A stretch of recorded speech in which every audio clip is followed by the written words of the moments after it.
നമ്മൾ ഏത് കാഴ്ചയിലും കാണുന്നത് കോൺഗ്രസിനെ BJPയും നമ്മളെ ഇടതുപക്ഷവും കൂടെ ആഞ്ഞടിക്കുകയാണ്. കാരണം ഇവരെങ്ങാനും ഇനി വന്നാലോ എന്നൊരു സംശയമുണ്ട്. കാരണം രാഹുൽ മാങ്കൂട്ടത്തിനെതിരെ ഒരു പോസ്റ്റ് ഇട്ടിരുന്നു. രാഹുൽ മാങ്കൂട്ടത്തിൽ ചെയ്തത് തെറ്റാണ്, അദ്ദേഹം ഒരു ജനപ്രതിനിധി ആയിരിക്കാൻ യോഗ്യനല്ല എന്നൊക്കെ പറഞ്ഞിട്ടാണ് വേറൊരു പുരുഷനോട് അടുപ്പം കാണിക്കുകയും ശാരീരിക ബന്ധത്തിൽ ഏർപ്പെടുകയും കുഞ്ഞുണ്ടാവുകയൊക്കെ ചെയ്തു എന്ന് പറയുമ്പോഴത്തേക്ക് ഈ പറയുന്ന വാട്സപ്പ് ചാറ്റുകളും മറ്റുള്ള ശബ്ദരേഖകളും ഒക്കെ ഇതിനു മുമ്പേ അവർക്ക് കൊടുക്കാമായിരുന്നു. ഇപ്പൊ കേസ് എടുത്തിട്ടുണ്ട്, അദ്ദേഹത്തിനെതിരെ കേസ് എടുത്തിട്ടുണ്ട്. കേസ് ജാമ്യമില്ലാ വകുപ്പുകളൊക്കെയാണ് ചുമത്തിയിരിക്കുന്നതെന്നാണ് മുഖ്യമന്ത്രി പറഞ്ഞിരിക്കുന്നത്. എന്താണെന്നുണ്ടെങ്കിലും ഇതിൽ അദ്ദേഹം ഇപ്പോഴും ഉറച്ചു നിൽക്കുന്നു.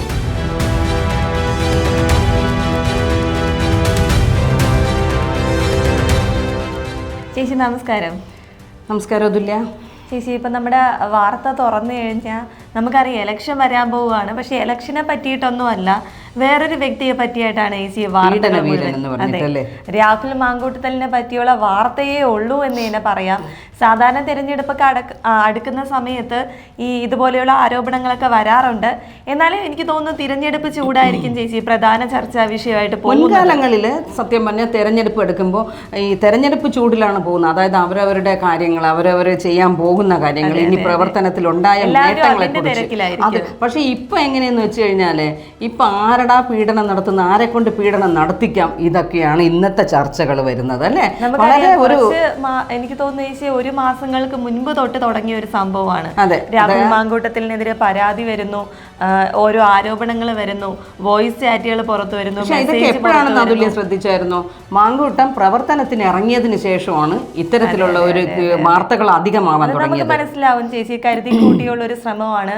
നമ്മൾ എല്ലാ പ്രാവശ്യവും പറയുന്നത് പോലെ കോൺഗ്രസ് ഇത്തവണ കൂടുതൽ സീറ്റ് നേടുമെന്ന് CPM ഭയക്കുന്നുണ്ട്, BJPയും ഭയക്കുന്നുണ്ട്. നമുക്ക് രണ്ടുപേരെയും പറയണം, രണ്ടുപേരും ഭയക്കുന്നുണ്ട്. അപ്പോ അവരിൽ ചിന്തിച്ച ഒരു കാര്യമായിരിക്കും ചേച്ചി, എങ്ങനെയെങ്കിലും ഒരു കോൺഗ്രസിനെയാണ്. അതെ അതെ അല്ലെ, നമ്മൾ ഏത് കാഴ്ചയിലും കാണുന്നത് കോൺഗ്രസിനെ BJPയും നമ്മളെ ഇടതുപക്ഷവും കൂടെ ആഞ്ഞടിക്കുകയാണ്. കാരണം ഇവരെങ്ങാനും ഇനി വന്നാലോ എന്നൊരു സംശയം പറയുന്നുണ്ട് ചേച്ചി. കാരണം നമ്മുടെ കേരളത്തിൽ നമുക്കറിയാം BJPക്ക് അധിക സീറ്റുകളൊന്നും കിട്ടിയിട്ടില്ലെങ്കിലും ഒരു ശക്തമായിട്ടുള്ള ഒരു പാർട്ടിയായിട്ട് പോകുന്നുണ്ട്. എന്നിരുന്നാൽ പോലും CPMനെ വേണ്ട എന്ന് വയ്ക്കുന്ന ജനങ്ങൾ ഒരിക്കലും BJPയിലോട്ട് പോവില്ല, കോൺഗ്രസിലോട്ടായിരിക്കും പോവാൻ ചാൻസ് ഉള്ളതെന്നാണ് ഭൂരിഭാഗം ജനങ്ങളും പറയുന്നത്. എനിക്ക് തോന്നുന്നു ചിലപ്പം ആ ഒരു കാര്യം മൈൻഡിലുള്ളതുകൊണ്ടായിരിക്കും ഈ കോൺഗ്രസിനെതിരെ. മാത്രമല്ല ഈ 10 വർഷത്തെ ഭരണം കൊണ്ട് ചിലപ്പം ജനങ്ങൾ വിചാരിക്കും ഇനിയൊരു മാറ്റം നമുക്ക് കോൺഗ്രസിന് വരാമോ. ഈ രണ്ട് പക്ഷം ചിന്തിക്കുന്നവരുണ്ട്, അതായത് BJPയും കോൺഗ്രസും. BJP വരട്ടെ എന്ന് ചിന്തിക്കുന്നവരുമുണ്ട്, ഈ കോൺഗ്രസ് വരട്ടെ എന്ന് ചിന്തിക്കുന്നവരുമുണ്ട്. ഇപ്പം രാഹുൽ മാങ്കൂട്ടത്തിൽ ചെയ്തത്, അത് അങ്ങനെ ഒരു കാര്യം ചെയ്തിട്ടുണ്ടെങ്കിൽ തീർച്ചയായിട്ടും അത് നമുക്ക് ന്യായീകരിക്കാൻ പറ്റാത്തൊരു തെറ്റാണ്. കാരണം നമുക്കറിയാം രാഹുൽ മാങ്കൂട്ടത്തിൽ എന്ന് പറയുന്നത് കോൺഗ്രസിന്റെ ഒരു ഭാവി യുവ നേതാവാണ്. തീർച്ചയായിട്ടും ഇപ്പോൾ സീനിയർ ആയിട്ടുള്ള എല്ലാ നേതാക്കന്മാരും പോയി കഴിഞ്ഞാൽ നമ്മുടെ ഭാവി കോൺഗ്രസിനെ ഭാവിയിൽ നയിക്കേണ്ടി വരുന്നത് ഷാഫി പറമ്പിൽ, രാഹുൽ മാങ്കൂട്ടത്തിൽ ഇതുപോലെയുള്ള നേതാക്കന്മാരായിരിക്കും. അപ്പം അങ്ങനെയുള്ള ഒരു നേതാവിൽ നിന്ന് ഇത്തരത്തിലുള്ള ഒരു ആരോപണങ്ങളൊക്കെ കേൾക്കുമ്പോൾ അങ്ങനെയുള്ള ഒരു നേതാവിനെതിരെ ഇങ്ങനെ വരത്തുള്ളൂ. അതുല്ല, അതാദ്യം ചിന്തിക്കണം. പാർട്ടിക്കകത്ത് തന്നെ രാഹുൽ മാങ്കൂട്ടത്തിനെതിരെ ഒരുപാട് വിരോധികളുണ്ട്. കാരണം എല്ലാവരും പറയുന്നുണ്ട് യൂത്തന്മാർ വരട്ടെ എന്ന് പറയുമ്പോഴത്തേക്ക് അപ്പോൾ അവർ ചോദിക്കുന്നത് അതെന്താ നമ്മൾ വേണ്ടേ, മുതിർന്നവർക്ക് ഒഴിഞ്ഞു കൊടുക്കാൻ ഭയങ്കര ബുദ്ധിമുട്ടാണ്. അതെ, അപ്പൊ അതിന്റെ പേരിലും ഗ്രൂപ്പിൽ തന്നെ രാഹുലിനെതിരെ ഒരുപാട് എതിർ പാർട്ടികൾ, എതിർ ആൾക്കാരുണ്ട്.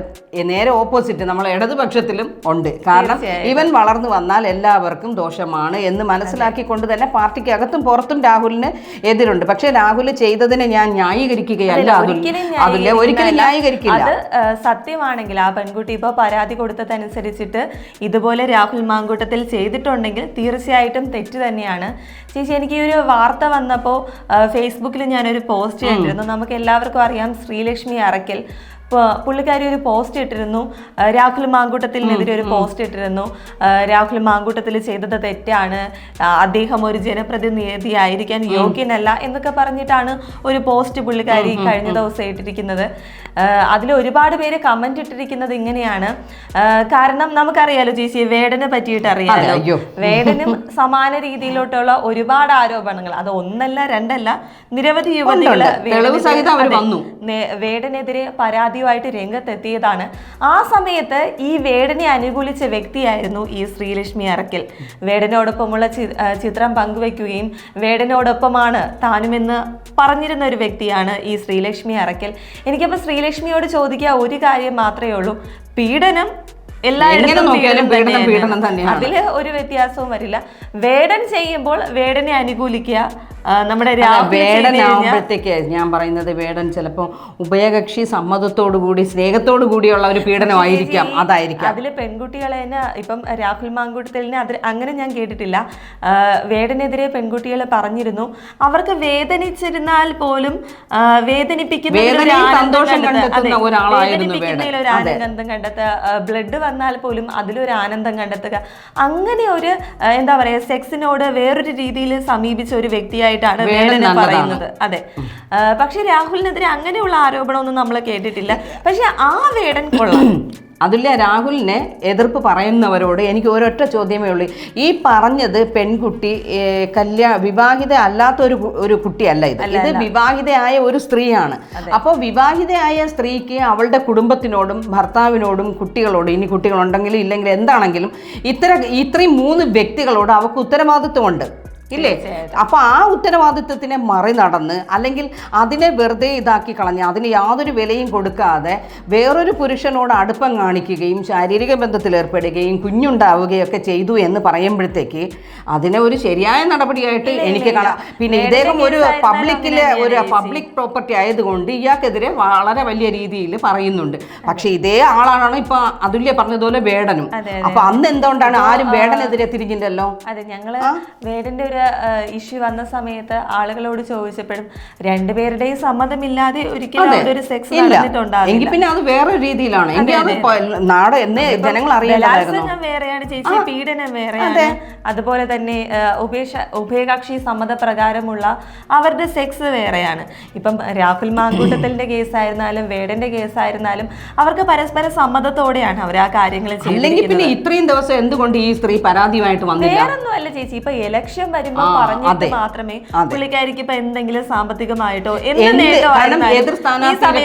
എതിർപക്ഷത്ത് നിൽക്കുമ്പോൾ നേട്ടം ഉണ്ടാവുമെന്ന് അവർക്ക് നന്നായിട്ട് അറിയാം. അപ്പൊ ഇത് ഒരു കച്ചവടമായിട്ട് കാണുന്നു എന്നുള്ളതേ ഉള്ളൂ. ഇപ്പം നമ്മൾ സ്ത്രീകളാണ്, സ്ത്രീകൾക്കെതിരെയുള്ള പീഡനങ്ങളും പ്രശ്നങ്ങളും ഒക്കെ മുഖ്യമന്ത്രി നേരിട്ട് ഇടപെട്ട് അതിനെല്ലാം ഒരു നല്ല കാര്യം, അതിനൊരു നല്ല തീരുമാനം ഉണ്ടാക്കുന്നത് നല്ല കാര്യം തന്നെയാണ്. എല്ലാവർക്കും പെൺകുട്ടികളും എല്ലാം നല്ലത് തന്നെയാണ്. പക്ഷേ നമ്മൾ ആ കേസിനോട് കുറച്ചുകൂടി അന്വേഷിക്കുമ്പോഴത്തേക്ക് ഇന്നലെ തന്നെ ചർച്ചയിൽ, ഇന്നലെ ഏഷ്യാനെറ്റിലും നമ്മുടെ മാതൃഭൂമിയിലൊക്കെ ഉണ്ടായിരുന്ന ചർച്ചയിൽ അതിൽ അഭിഭാഷകരുണ്ടായിരുന്നു, അല്ലാതെ പാർട്ടി പ്രവർത്തകരൊക്കെ ഉണ്ടായിരുന്നു. അപ്പോൾ അഭിഭാഷകൻ പറയുന്നത് എന്താണെന്ന് വെച്ച് കഴിഞ്ഞാൽ ഈ കേസിന് കോടതിയിൽ ചെന്ന് കഴിഞ്ഞാൽ ഉറപ്പായിട്ടും അദ്ദേഹത്തിന് ജാമ്യം കിട്ടും. കാരണം ഇവർ ഒരു കല്യാണം കഴിഞ്ഞ ഒരു സ്ത്രീയാണ്. ഇവർ അന്ന് പീഡനം നടന്ന സമയത്ത് ഇവരിത് പുറത്ത് പറഞ്ഞിട്ടില്ല, ഒന്ന്. രണ്ടാമത് ഇവർ ഗർഭിണിയായിരുന്നു, ഗർഭചിത്രം നടത്തിയെന്ന് പറയുന്നു. ആ സമയത്ത് എന്തുകൊണ്ട് DNA പരിശോധന നടത്തി റിപ്പോർട്ട് എടുത്തില്ല? അങ്ങനെ DNA റിപ്പോർട്ട് എടുത്തിരുന്നെങ്കിൽ ഇത് മാങ്കൂട്ടത്തിൻ്റെ ആണോ അല്ലെങ്കിൽ അവരുടെ ഭർത്താവിൻ്റെതാണോ എന്ന് അറിയാൻ പറ്റും. പക്ഷേ ഇപ്പോൾ നമുക്ക് അവരുടെ ഭർത്താവിൻ്റെ ഗർഭത്തിനെയാണോ ഇവരില്ലാതാക്കിയത് അതോ മാങ്കൂട്ടത്തിൻ്റെതാണോ പറഞ്ഞത് ഒന്നും നമുക്ക് അറിയാൻ പറ്റില്ല. അപ്പം നമുക്ക് അറിയാതെ ഒരാളിനെ നമുക്ക് കുറ്റം പറയാൻ പറ്റില്ല. അപ്പം അഭിഭാഷകൻ പറയുന്നത് എന്തുകൊണ്ടും ഇദ്ദേഹത്തിന് കോടതിയിൽ വരുവാണെന്നുണ്ടെങ്കിൽ ചിലപ്പോൾ ബെയിൽ കിട്ടാൻ സാധ്യത കൂടുതലാണ്. കാരണം അവരൊരു വിവാഹിതയായ ഒരു സ്ത്രീയാണ്, കൊച്ചു പെൺകുട്ടിയല്ല. കൊച്ചു പെൺകുട്ടിയാണെങ്കിൽ വിവാഹ വാഗ്ദാനം കൊടുത്ത് പീഡിപ്പിച്ചു എന്ന് പറയുന്നതിൽ അർത്ഥമുണ്ട്. ഇത് കല്യാണം കഴിഞ്ഞ് ഒരു കുടുംബിനിയാണ്. ആ ഒരു കുടുംബിനി ഇങ്ങനെ വരുമ്പോഴത്തേക്ക് നമുക്ക് അവരുടെ സ്വഭാവത്തിനെ തന്നെ നമുക്ക് ചിലപ്പോൾ സംശയിക്കേണ്ടിയിരിക്കുന്നു. പിന്നെ അത് എന്തുകൊണ്ട് എന്തിനാണ് വേറൊരു പുരുഷനെ പോയിട്ട് ഇനി അതിന്റെ ആവശ്യമില്ലായിരുന്നു. പിന്നെ അദ്ദേഹം പബ്ലിക്കിൽ ഇച്ചിരി നല്ല ഒരു ഇതായതുകൊണ്ട് അപ്പോൾ വേറെന്തെങ്കിലും ദുരുദ്ദേശം കാണുമായിരിക്കാം ഇതിന് പിന്നിൽ. നമ്മൾ ആണോ അല്ലേ എന്ന് ഉറപ്പിക്കുന്നില്ല, ആയിരിക്കാം എന്നേ പറയുന്നുള്ളൂ. കാരണം ഇത് വേടൻ്റെത് വന്നപ്പോഴത്തേക്ക് പലരും പറഞ്ഞു അത് വേടനും അവരും കൂടെ ഉഭയകക്ഷി സമ്മതത്തോടു കൂടിയുള്ള ബന്ധത്തിനൊന്നും വലിയ ഇതൊന്നുമില്ല, നിങ്ങളെല്ലാം മനഃപൂർവ്വം വേടൻ എന്ന് പറയുന്ന ഒരു കലാകാരനെ നിങ്ങൾ കരി തേച്ച് കാണിക്കുകയാണെന്ന്. അപ്പോൾ ഇതിലും നമുക്ക് പറയാമല്ലോ അല്ലേ? തീർച്ചയായിട്ടും ചേച്ചി, കാരണം കോൺഗ്രസിന് നമ്മൾ നേരത്തെ പറഞ്ഞതുപോലെ വളർന്നു വരുന്ന ഒരു യുവ നേതാവാണ്. അദ്ദേഹത്തെ താറടിച്ച് കാണിക്കാനുള്ള ശ്രമമാണ് ഈ നടക്കുന്നതെന്ന് പറഞ്ഞാൽ പോലും നമുക്കതിൽ തെറ്റ് പറയാനായിട്ട് ഒന്നുമില്ല. ഇപ്പൊ തെറ്റ് അദ്ദേഹം ചെയ്തത് തെറ്റ് തന്നെയാണ്, ഇല്ലാന്ന് പറയുന്നില്ല. അദ്ദേഹം എന്തിനു പോയി? ഞാൻ ചോദിക്കട്ടെ, ഒരു കുടുംബിനിയൊക്കെ ആയിരിക്കുന്ന സ്ത്രീകൾ മാത്രമല്ല, ഇപ്പൊ സമൂഹത്തിൽ ഒരുപാട് പ്രശ്നങ്ങൾ വരുന്ന ഈ സമയത്ത് എന്തിനാണ്? പിന്നെ ഈ പറയുന്ന വാട്സപ്പ് ചാറ്റുകളും മറ്റുള്ള ശബ്ദരേഖകളും ഒക്കെ ഇതിനു മുമ്പേ അവർക്ക് കൊടുക്കാമായിരുന്നു. മുഖ്യമന്ത്രിയെ കണ്ട് നേരിട്ട് പരാതി കൊടുത്ത് നേരത്തെ ചെയ്യാം. അപ്പോഴൊന്നും ചെയ്തില്ല. എന്തെങ്കിലും പ്രയോജനമുള്ള സമയത്തല്ലേ നമ്മൾ എടുത്തിടത്തുള്ളൂ. പിന്നെ ഇനി ഇത് പറയുമ്പോൾ എന്തായിരിക്കും പറയുന്നതെന്ന് അറിയാമോ? നമ്മൾ കോൺഗ്രസിലോട്ട് ചാടി ഇനി കോൺഗ്രസിന്റെ കാശ് വാങ്ങി സംസാരിച്ചെന്ന്. ശരി പറയുന്നവനെ നോക്കി കൊഞ്ഞനം കുത്തിയിട്ട് കാര്യമില്ല. ഇതിപ്പോൾ ആര് ചെയ്തിരുന്നാലും നിങ്ങൾ അടുത്ത ഇത് ഞാൻ ഇപ്പം നോക്കി വന്നപ്പോഴേ അതില്ല. ഒരു പാർട്ടിക്കാരുടെ നേരുടെ പീഡനത്തിൻ്റെ ആരോപണം, ഒരാൾ ഗുണ്ടായുസത്തിൻ്റേത്, ഒരാളുടെ പാർട്ടിയിലെ ആത്മഹത്യയുടെ ഇതൊക്കെ ഇതൊക്കെ എന്താണ് സംഭവിച്ചത് സമൂഹത്തിൽ? ഇല്ലേ? രാഷ്ട്രീയം ഇത് എങ്ങോട്ട് പോകുന്നു എന്നുള്ളതാണ്. നമ്മൾ പണ്ടൊക്കെ രാഷ്ട്രീയം ചർച്ച ചെയ്യുമ്പോൾ നമുക്ക് ഒരുപാട് ഇൻട്രസ്റ്റ് ആണ്. കാരണം അയ്യോ രാഷ്ട്രീയത്തിൻ്റെ കാര്യങ്ങൾ, അവരുടെ ഓരോ കാര്യങ്ങൾ, അവരുടെ വികസനങ്ങളും ഓരോ പ്രവർത്തനങ്ങളും ഒക്കെ പറയുമ്പോൾ നമുക്കും ഒരു ഭയങ്കര ഒരു നമുക്ക് ഭയങ്കര ഒരു സ്പിരിറ്റായിരുന്നു പറയാൻ.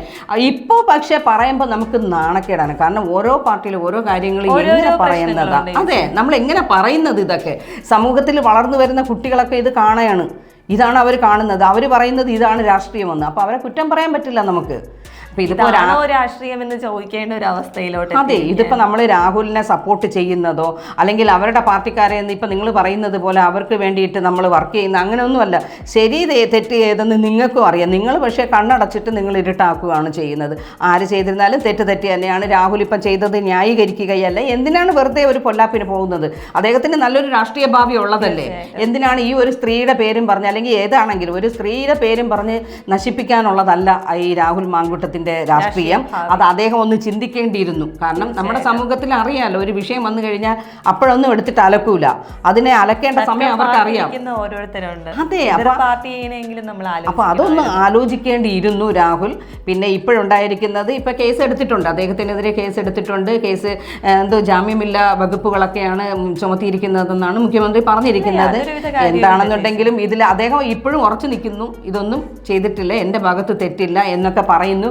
വരും ദിവസങ്ങളിൽ നമുക്ക് അതിനെക്കുറിച്ചുള്ള കൂടുതൽ അറിവ് നമുക്ക് കിട്ടും. അതെ, ഇതിലെന്താണ് സത്യസന്ധമായ കാര്യം ഇതിൽ രാഹുൽ മാങ്കൂട്ടത്തിൽ ചെയ്തിട്ടുണ്ടെങ്കിൽ അത് തെറ്റ് തന്നെയാണ്, ഇല്ലയെന്നൊന്നും പറയുന്നില്ല. കാരണം ഒരു സ്ത്രീയായി ഞാൻ ഒരു സ്ത്രീക്കെതിരെ പറയുന്നതല്ല. പക്ഷേ കുടുംബിനി ആയ ഒരു കൊച്ചു പെൺകുട്ടികളെ ചിലപ്പം മോഹന വാഗ്ദാനങ്ങളൊക്കെ പറയുമ്പോൾ കൊച്ചു പിള്ളേർ വീണ് പോകാം, അല്ലെങ്കിൽ അങ്ങനെ പോകാം എന്ന് പറയുന്നു. അങ്ങനെയും വീഴരുത് എന്നാണ് ഞാൻ പറയുന്നത്. പക്ഷേ ഒരു സ്ത്രീ, കല്യാണം കഴിഞ്ഞ ഒരു സ്ത്രീ ഒരിക്കലും സ്വന്തം ഭർത്താവ് വെച്ചിട്ട് വേറൊരു പുരുഷൻ പറയുന്നത് കേട്ട് പോകുമ്പോഴത്തേക്ക് നമുക്ക് അവിടെ പലതും പറയാം അല്ലേ. അപ്പോൾ അങ്ങനെയൊന്നും അല്ല. ഇതിലെന്താണ് ശരി തെറ്റ് എന്നുള്ളത് കോടതി തീരുമാനിക്കട്ടെ അല്ലേ. അതിൽ നിന്ന് നമുക്ക് മനസ്സിലാക്കാം. നമ്മൾ ആരുടെയും പക്ഷം ചേർന്ന് പറയുന്നതല്ല. തെറ്റ് കാണുന്നതിനെ തെറ്റായിട്ട് തന്നെ നമ്മൾ പറയും. അപ്പോൾ അതിൻ്റെ ശരിക്കുമുള്ള വാർത്ത നമുക്ക് കിട്ടട്ടെ എന്നുള്ളത് അല്ലേ. വരും ദിവസങ്ങളിൽ തന്നെ അറിയാൻ പറ്റുമെന്ന് തോന്നുന്നു. എന്തായാലും ഇതുപോലെയുള്ളൊരു നല്ലൊരു വിശേഷവും വിഷയവുമായിട്ട് വരുന്നത് വരെ വീണ്ടും കാണാം. ബൈ.